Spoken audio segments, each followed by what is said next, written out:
డియమ్మ hi friends, I am Vijay. Today ఆఫ్టింగ్ Kakinada.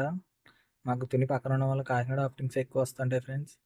So తాళం తీసుకొని కూర్చున్నాను, బయలుదేరుతున్నారు. వచ్చారు, రాకపోతే సగం రావు, రాకపోతే గేట్ వేసేది డబ్బా. ఇడప్పుడు నేను వచ్చినప్పుడు గేట్ వేస్తాను, చంపేస్తా అన్నాను. వీళ్ళప్పుడు పైలట్ ఏమో సారీ ఏమనుకోకన్నాడు. సర్లే ఒకసారి క్షమించేస్తాను. నేను ట్రైన్ వెళ్ళిపోయి గేట్ తీసేస్తున్నాడు పైలట్. కానీ ఎనభైలో నీట్గా వెళ్ళిపోతున్నాను. 80 కంటే ఎక్కువ వెళ్తాను, కానీ ఎందుకులే రిస్క్ అని చెప్పి ఎప్పుడు 80లో వెళ్తాను.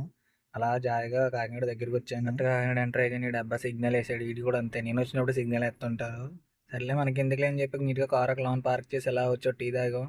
ఆ టీలో పెప్పర్ చూడకపోతే నాకు కడుపంతా గుడగడా ఉంటుంది. ఎందుకంటే తాగిన తర్వాత ఎక్కడ పరిగెట్టాలో అని కొంచెం భయం వేసింది. పర్లేదు, టీ అయితే టేస్ట్ బాగానే ఉంది కదా, కొంచెం ఆరోగ్యం మంచిది కాబట్టి సరి తట్టేద్దాం.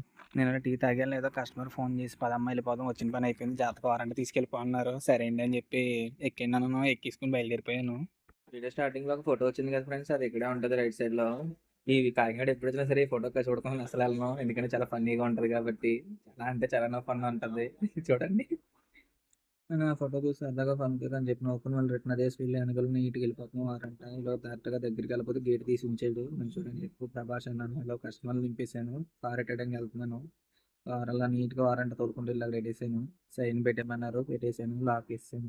కారుకి ఇవ్వడం కోసం కస్టమర్ ఇంటికి వెళ్తున్నాను. కానీ దారంతా మాత్రం దోలిపోతుంది, ఎందుకంటే చాలా ఎండగా ఉంది. ఒకసారి చూడండి, మామూలుగా లేదండి, అయితే బ్రీఫ్ అయిపోయి ఉన్నాను. సర్లే, 600 వచ్చింది. ఈసారి సరిపడేద్దాం. బై బాయ్, నెక్స్ట్ వీడియోలో కలుద్దాం.